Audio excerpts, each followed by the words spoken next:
My girlfriend demanded I co-sign for her new apartment. Prove you're committed. I replied, no problem. Then I sent her landlord the video of her bragging about trashing her last place. An hour later, her application was denied and she was frantically texting me. I, 29 male, have been with my girlfriend, Jenna, 27, for a little over a year. It's been nice. Easy. She's beautiful, funny, and for the most part we get along great. But there have always been these little moments, these tiny red flags that fluttered in the corner of my eye. A comment about how her friend's boyfriend just bought her a Cartier bracelet, the way she talked about her old jobs, always ending with how the boss was an idiot or her coworkers were jealous. A general sense that the world owed her something a little bit better than what she had. I have a decent job in data analysis. I'm not rich, but I'm stable. I have a good credit score, savings, a 401k. I'm a planner. Jenna is not. She works in marketing, but bounces from freelance gig to freelance gig. Her finances are what you might call aspirational. Last week she told me she had to move out of her current place. Her roommate is getting married. Instantly, Jenna's entire focus shifted to finding a new apartment. Not just any apartment. A luxury one-bedroom in a brand new building with a rooftop pool, a 24-hour concierge, and an in-unit washer-dryer that probably costs more than my car. I saw the listing. It's gorgeous. It's also about twice what she can realistically afford. I tried to gently bring this up. Jenna, this place is amazing, but are you sure the rent is manageable? She just waved a dismissive hand. Oh, I'll make it work. I'm up for a promotion. I've been hearing about this phantom promotion for 6 months. The conversation I'd been dreading came last night. We were at my place, making dinner.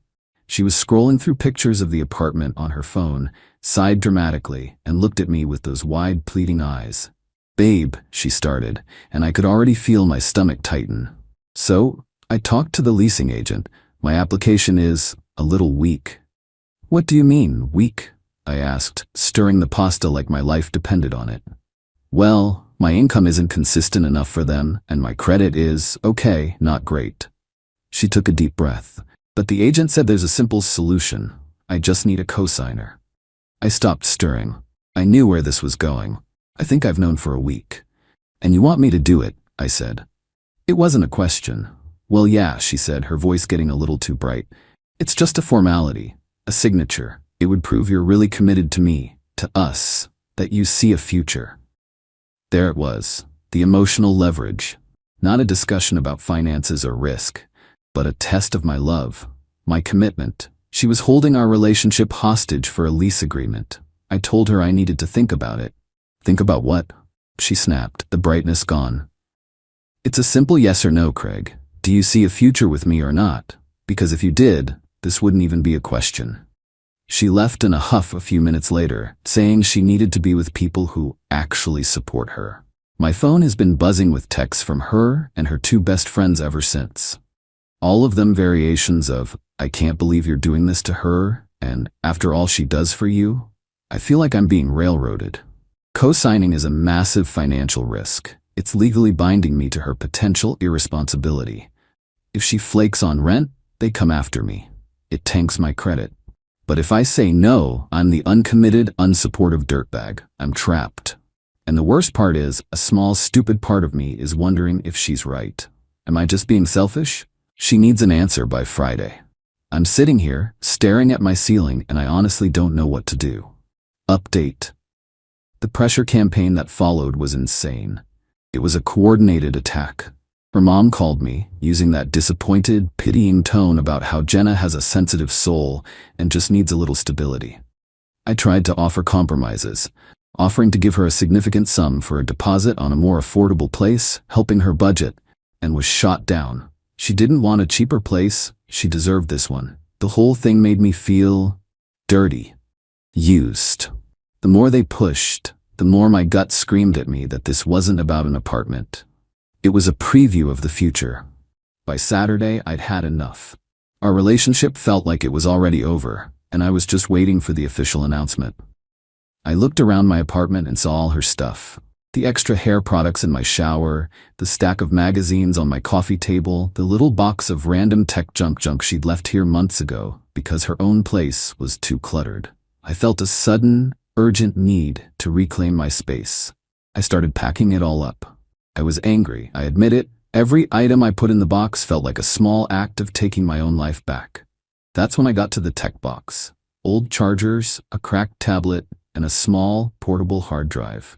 I remembered her complaining that she couldn't find it and that it had her old college stuff on it. Ordinarily, I would have just dumped it in the bigger box.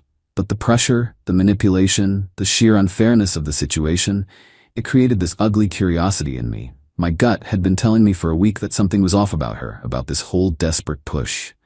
I felt a pang of guilt, but it was drowned out by a stronger feeling, self-preservation. I plugged the drive into my laptop. It was a mess of poorly organized folders. Unifinals, Pics 2021, random crap. I clicked on a folder named April-May 22. It was mostly photos, brunches, parties, the usual. But there were about a dozen video files with generic phone-generated names like img4130.mov. I clicked on the first one. It was just a blurry video of a cat. The next was her and her friends at a bar. I almost gave up. Then I saw a thumbnail for img4135.mov. It was a shot of a messy, empty room with cardboard boxes. It looked like a move-out. I clicked it. The video opened on Jenna's face, flushed from wine, a wicked grin plastered across it. And for the next 10 minutes, I watched in stunned silence as she and her friends documented, with gleeful pride, the systematic destruction of her last apartment. "Okay, so," she slurred, "that piece of trash landlord thinks he can keep my security deposit? Game on." I watched them pour a huge container of craft glitter into an air vent. I watched her friend pour bacon grease down the kitchen sink. I watched Jenna herself drag a heavy chair across the hardwood floors, leaving a deep, ugly scratch, winking as she said, "Good thing the rug covers that." They even left raw shrimp inside the curtain rods. It wasn't just the acts themselves, it was the joy they took in it. The laughter, the pride. The video ended with her raising a bottle of rosé. "Cheers to never paying for your own mistakes," she said. My blood ran cold. This was the sensitive soul her mother was talking about. This was the woman who wanted my name, my credit, my entire financial stability tied to hers. The last piece of the puzzle clicked into place. The entitlement, the casual attitude toward money, the belief that she deserved the best. It all stemmed from this core belief that rules and consequences were for other people. I downloaded the video. I sat there for a long time, the glow of the laptop on my face. The anxiety was gone. The confusion was gone. All that was left was a cold, hard clarity. I knew what I had to do. Update 2. Sunday morning, I woke up with a plan. It wasn't a fiery revenge plot. It felt more like a necessary, if unpleasant, business transaction. I went to the luxury apartments website, found the name of the parent property management company, and then used LinkedIn to find the profile of the regional property manager. It took about 20 minutes of clever searching to figure out their corporate email format. At 9:30 a.m., I sent a very calm, very professional email. Subject: information regarding application for App 14B Jenna. Good morning. My name is Craig. I was listed as a potential co-signer on an application for the above unit by my girlfriend, Jenna. In the process of considering this significant financial commitment, I discovered information that I believe is critically relevant to her tenancy history and suitability as a resident. I feel I have a moral and fiduciary responsibility to share this with you, as I would not want my own property treated in this manner. The attached video file provides the necessary context. Sincerely, Craig. I attached the img4135.mov file. I hit send, and then nothing. The hour-later, glorious victory I might have fantasized about didn't happen. All of Monday passed in silence. My sent email just sat there. Jenna, meanwhile, was texting me, her tone having shifted from angry to condescendingly optimistic. "Got a call from the leasing office. They're just waiting on the final background check. You're missing out on celebrating with me." My stomach was in knots. Did the manager delete my email? Did it go to spam? Was I about to be legally tied to this person because a stranger didn't check their email? I spent the whole day tense, jumping every time my phone buzzed. The call came Tuesday afternoon. Not from Jenna, but from my own phone buzzing with her name. I let it go to voicemail. Then the texts began. This time they were different. Not immediate rage, but confusion. The agent just called me. She said there was an issue with my application and the regional manager was reviewing it. What does that even mean? An hour later, the real barrage hit. They denied it. They said based on newly discovered information, they were withdrawing the offer. What did you do? They wouldn't say anything else? Just that the decision was final. This has to be you. You sabotaged me. You are a psycho. You will regret this. I swear to God you will pay for this. I read the messages, and the knot in my stomach finally, slowly, began to unwind. It wasn't a triumphant feeling. It was the grim relief of a crisis averted. Update 3. The fallout was messier than I expected. Jenna didn't just get angry. She got vindictive. She and her mother showed up at my apartment on Sunday. I saw them through the peephole and put the chain on before opening the door. The confrontation was exactly as unhinged as you'd imagine.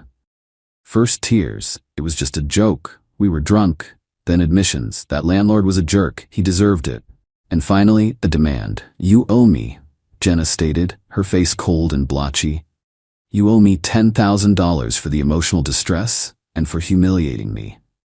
I told them both to leave. Her mother threatened me with a lawsuit for slander. I calmly explained the difference between slander and sharing factual evidence. I closed the door on them screaming. I thought that would be the end of it. It wasn't. 2 days later, I got a call from an unknown number.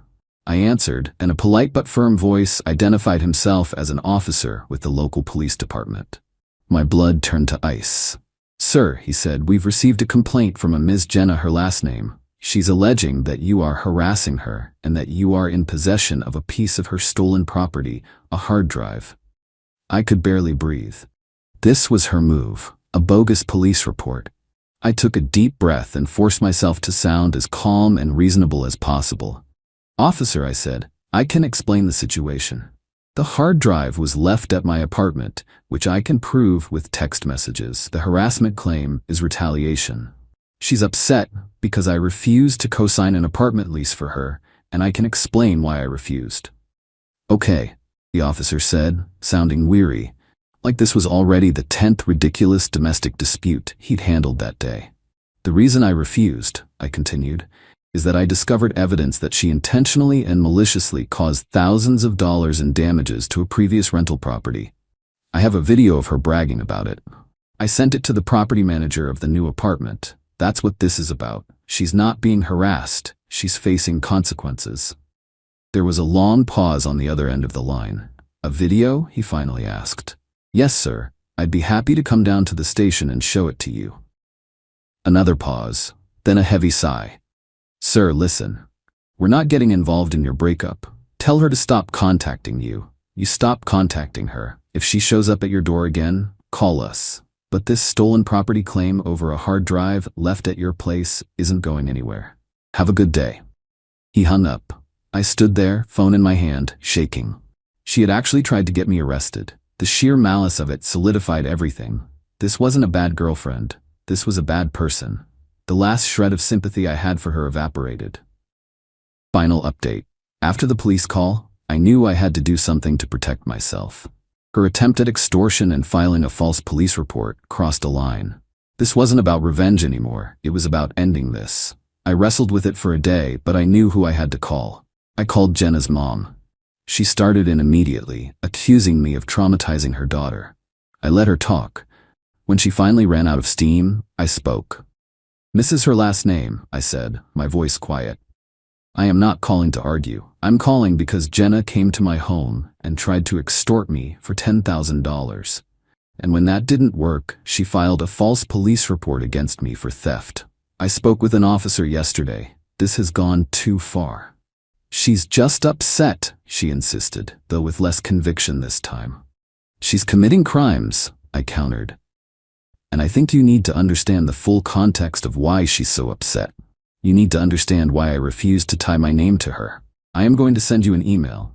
The file attached is the video from the hard drive she left at my apartment. Watch it. Then you can decide if I'm the monster here. I hung up and sent the email. The effect wasn't immediate. There was no tearful, apologetic phone call. There was just silence. But through a mutual acquaintance, I started to hear things. Whispers of a massive blowout fight at their house. Jenna's mom wasn't just mad, she was deeply, profoundly humiliated. She had defended her daughter, called me, and put her own reputation on the line, all based on a lie. Seeing the gleeful, destructive pride in her daughter's face on that video, and knowing it was real, broke something in her. There was no clean break. It was a slow, agonizing crumble. Her parents didn't kick her out right away, but the support system vanished. No more handouts, no more covering her car insurance.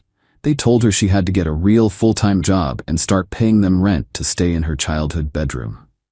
The dream of the luxury apartment was replaced by the harsh reality of her own choices. Jenna is still around. I see her posts sometimes on social media. The curated brunch photos are gone, replaced by angry, vague rants about fake people and life being unfair.